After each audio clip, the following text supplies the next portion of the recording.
cloches.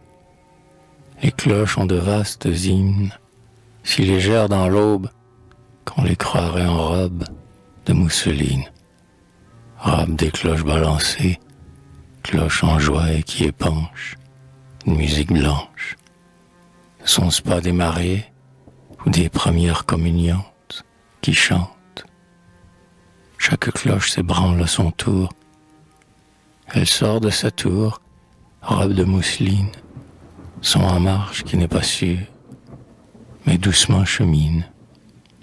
Puis s'enhardit s'accélère dans la nouveauté de l'azur, dont le soin indécis est faite pour lui plaire. Toutes les cloches s'agglomèrent comme des communiantes, lentes et rayonnantes, dans leur blancheur qui font une clarté lunaire. Tant de cloches, il y en a qui doucement prient. Leurs chants ont l'air d'Ave Maria, psalmodie à des orgues fleuris. D'autres passent, se survivant. On dirait le sillage dans le vent de quelques signes en voyage. Car les cloches en voyageant à travers l'aube n'épanchent qu'une musique blanche. Oh, les douces cloches neigeant, sont-ce les fleurs d'un verger où l'avril irradie? Peut-être aussi qu'il a neigé des hosties. C'est toute une blancheur qui tombe, emboîtant son bruit. Et n'est-ce pas la colombe du Saint-Esprit, planement de colombes, qui, pour récompenser les âmes de leurs ailes, laisse choir dans chacune un écho de ses ailes?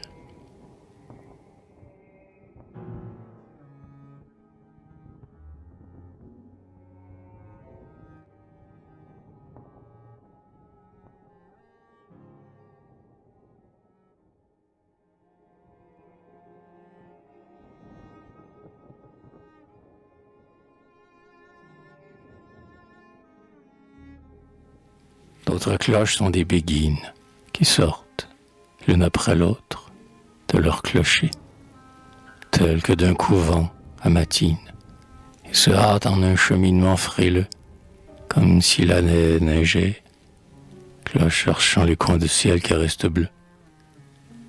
Il en est en robe de bronze, qui teinte, et s'éloigne, geignant des plaintes indistinctes, et des demandes sans réponse.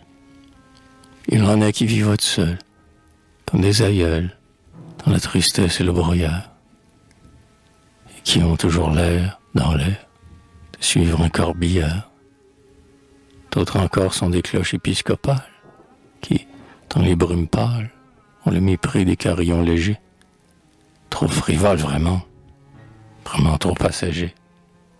Et, pour les absorber, ils font violence, en un grand tintement final, à l'air qui tremble d'avoir mal, et frappe, comme un coup de crosse, le silence.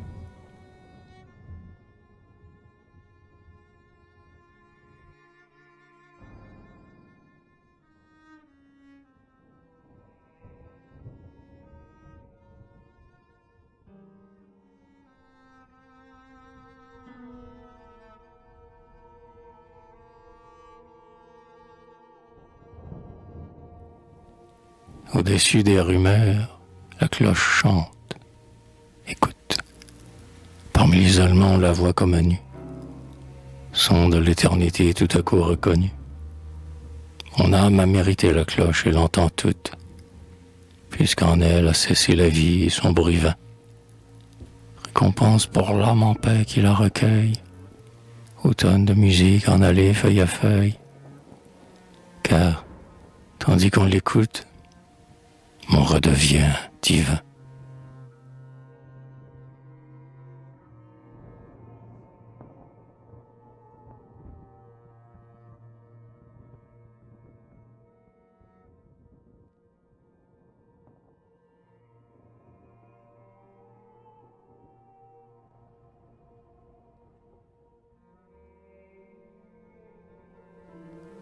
Luxe légué des vieilles villes, des cloches, l'air dolent, ouvrent des écrins dans le firmament, sont comme des gemmes encastrées parure de joyeuse entrée, et carillons dont les perles se désenfilent. Allègres tintements, qui sont de l'or torrentiel, ou de vivaces diamants, allumant leurs facettes, sur le velours d'un bleu fané du ciel. Les cloches vides des cassettes, dont teinte scintillante averse le trésor, 12 angélus, tocsins ou sonneries. Ce sont, dans l'air du soir, de ruisselantes pierreries, s'évadant d'on ne sait quel diadème d'or, couronne de musique au front des clochers noirs.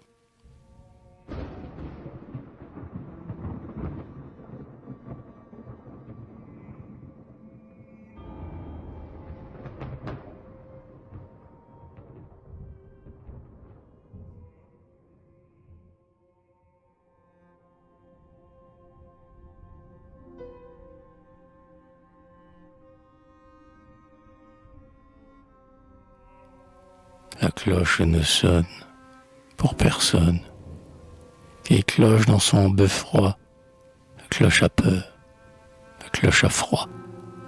Et ses sons semblent des halos du cadran qui, sur la tour, hante comme un clair de lune qui chante. La cloche ne sonne pour personne. La cloche fut jeune jadis, ses chants tombaient comme des lits sur les eaux souriantes. Dans l'air de la ville, elle était une première communiante qui passait tout en blanc et chantait. La cloche ne sonne pour personne. Elle allait visiter les tours dans ces temps-là, l'une après l'une, et se baigner au lac d'amour où les doux nénuphars émergent, et dormir le soir dans la lune qui est un blanc dortoir de vierge. La cloche ne sonne pour personne. La voici valétudinaire, même au tiède matin d'août.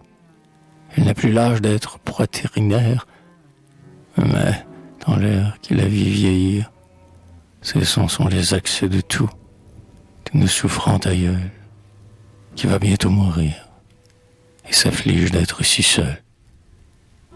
La cloche ne sonne pour personne.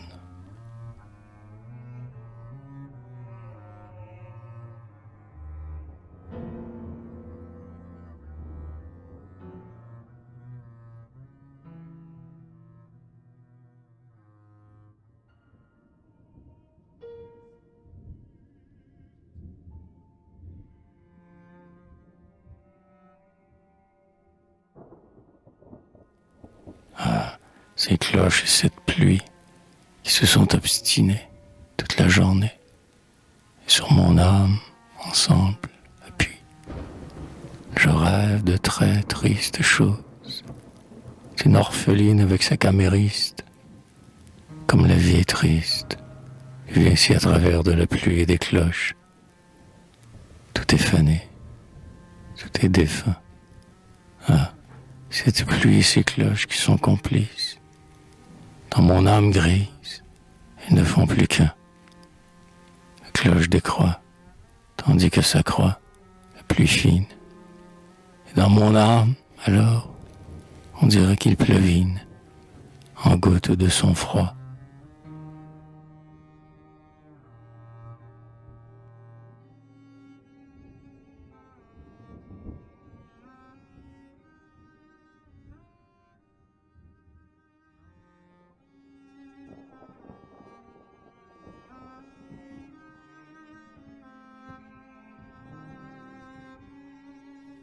Alléluia, cloche de Pâques.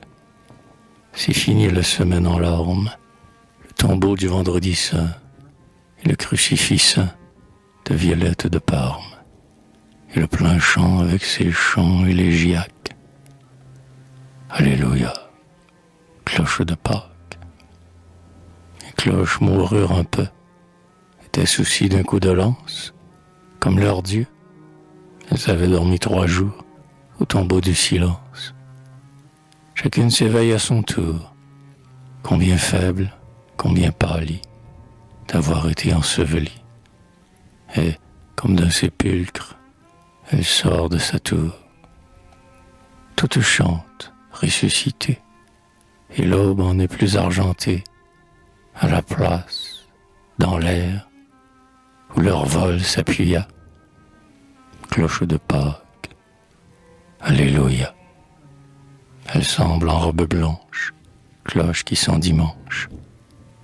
Même celles des vieux clochers ont l'air d'avoir mis des tulles légers sur leurs jupes de bronze opaque. Alléluia, cloche de Pâques. Une procession s'organise dans l'air, déjà compacte et brillante. Procession des cloches qui s'accélèrent, cloches qui sont des communiantes, cloches comme des croisés qu'elles chevauchent, cloches graves comme l'évêque sous le dais, cloches chantant comme des basses. Puis s'étonnèrent presque humain de toutes les chantantes cloches en chemin, comme s'ils les attendaient, un carrefour de l'espace, un reposoir orné de tuiles et de tuyas. Cloche de Pâques, Alléluia. Ces cloches dans l'air balancées sont nos robes d'enfants recommencées, toutes les candeurs que nous avons eues, mortes et ressuscitées, comme Jésus. Ah, notre vie est si ébruitée, c'est le passé déjà si vague qui s'en revient, qui se rapproche, et dans notre âme aussi, ressuscite des cloches. Alléluia, cloche de Pâques.